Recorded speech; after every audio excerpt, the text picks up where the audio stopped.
Sup there, everyone. Today it's me again, Daru Dari, or that's the name I go with my name tag. I'm from channel Let's Let's Cat Games and Vids. So, as a person who likes to repair their own stuff and supports the right to repair, this is a tool case for people who like to fix their own stuff. Don't actually like to pay for exuberant price to repair their stuff. And most of the time, they don't actually repair your stuff. So, this case is something I bought for my own hard money, so I am honest. I wasn't sponsored, like, I'm big enough to get sponsors. So, what I bring you today is a case with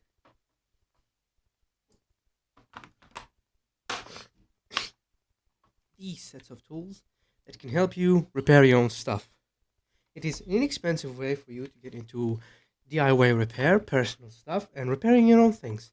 It is not a bad thing, and it's not something dangerous or tough or impossible for you to learn. All you need to do is three things. First, have the tools. Second, Google is your friend. Third, it is okay to break stuff. So, for you to actually get into it, so in this case, this is all pretty much what you're actually gonna need to start fixing your own stuff. So, in this case, what you get is a screwdriver with multi-purpose bits with small and big bits for all of your needs, and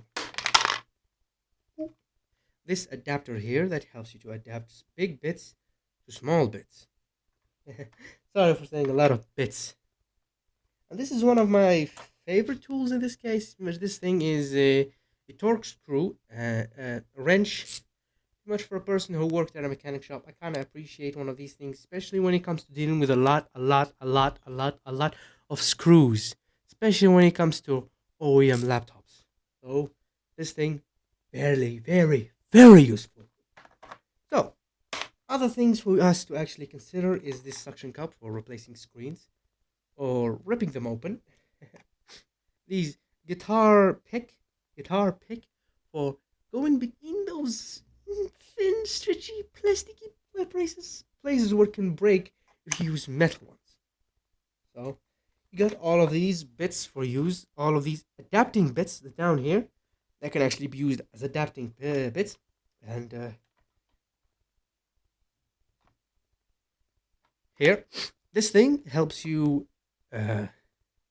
violate those electronics virginities. This is the deflowerer. When you stick this thing in a laptop or something like that, that's it. That laptop is a virgin no longer. So this is kind of pretty useful. It's pretty strong in my hand, and for someone who got a really strong thumb, actually I'm pretty putting a lot of force into it. It's not didn't even bend, so you don't have to worry about it bending if you put too much force, even snapping. So you don't have to worry about stuff like that, if I'm being perfectly honest. But here, this is something that can help you if you like to start soldering microchips, even just basic soldering stuff. It's a good bit. It's a good tweezer. It's thin. It's precise. It can help you a lot.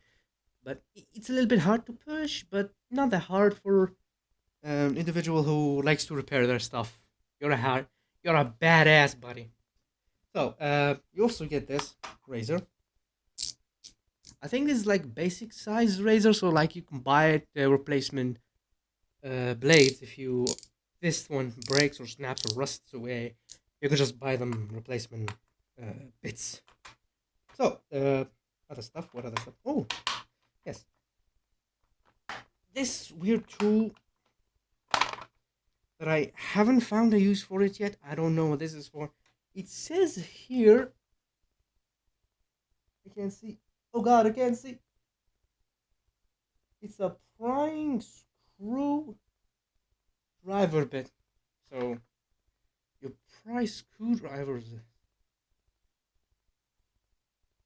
Oh wait, no.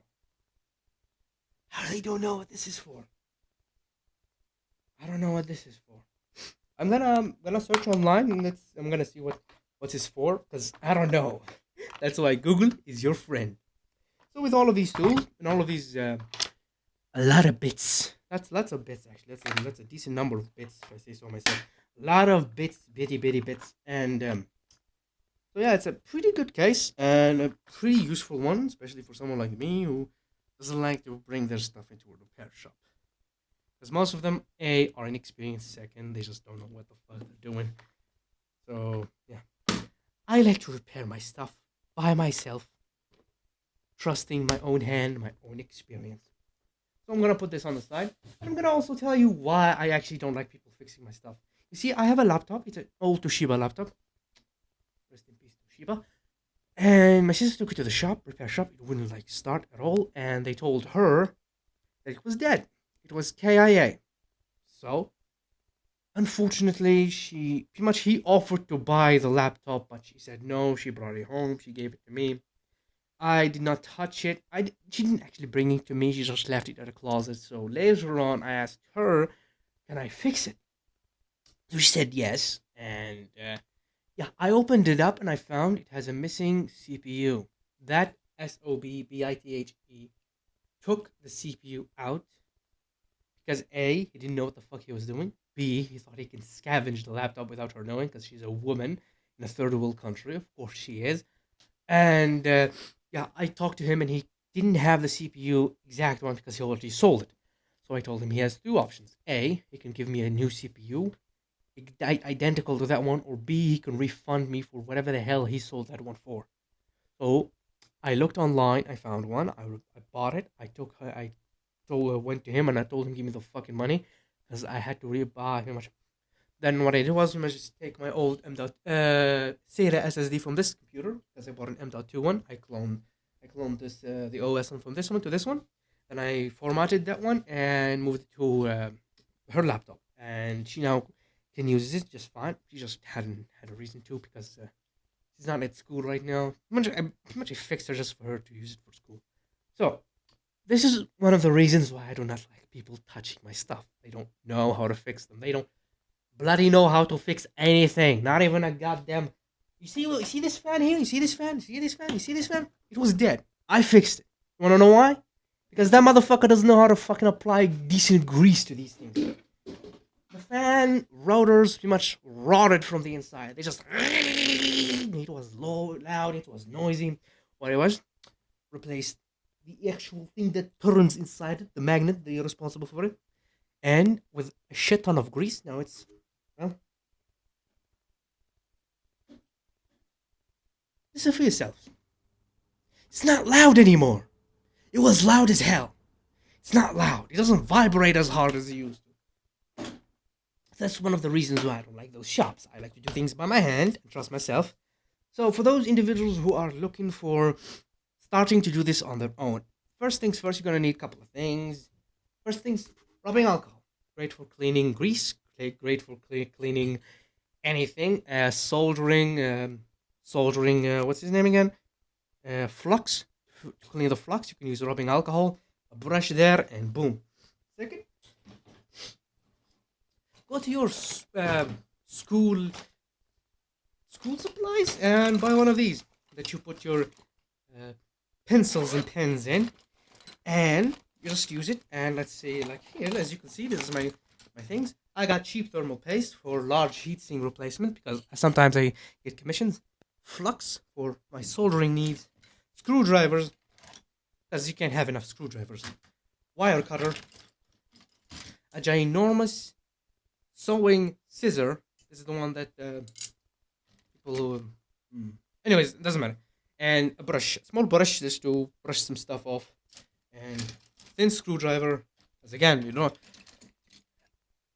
doesn't matter how many screwdrivers you have, it's never enough. And this, another. What's his name again? Sorry, I forgot its name. Give me a second. Tweezer. This is like a broadhead tweezer just to grab stuff that you can get. You can get your fat fingeries in. So then, this is tweezers for plucking your your eyebrows. But now and then I kind of have to use it because it's kind of thick. So, what other stuff do I have here? Oh yeah, my little bit of solder, because just in case. see. Oh yeah, a keyboard cap remover, just because it's in there. A second tube of cheap thermal paste. I have a high-end one, but it's here in the way. A small scissor, again,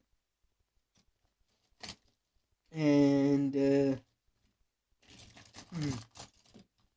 I guess that's pretty much it for what I have in my little. And of course, my old screwdrivers kit was this.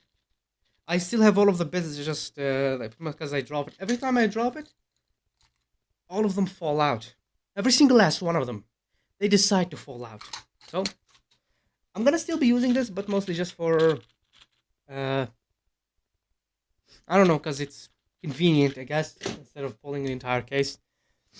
So again, as I was saying, pretty much this is all what you need to repair stuff. So let's say that you have a PlayStation 4 controller that has a dead battery and it does not like to charge or even connect. What I did was open this one, remove the battery, and I use it pretty much on my computer with a USB, mini USB cable. It just works just fine. You don't have to worry about that. You don't have to do things perfectly, but you don't have to do them janky. So, thank you guys. If you wanting me to do something else, please don't ask me for other reviews and stuff like that. Ask me for them. If I can do them, I'll do them. But if I cannot, unfortunately, I will not, because I am still a small YouTuber and I cannot afford such expensive entertainment. So, thank you guys for watching. Hope you like, share, and subscribe, and don't forget to leave a like. And bye.